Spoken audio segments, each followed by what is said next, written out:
jazzy funky. A možno, že aj povestná naša kapka, lokomotíva bola vyrobená, ako som to už spomínal, pred 129 rokmi, teda v roku 1884 v továrni Hagans v Erfurte.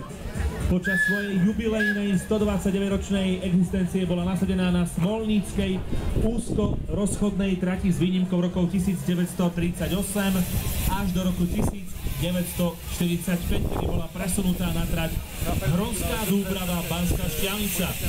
V roku 1965 mala skončiť v Šrote, nestalo sa tak, bola umiestnená do rušňového depa Spiská Nová Ves na Podstavec ako pamätník.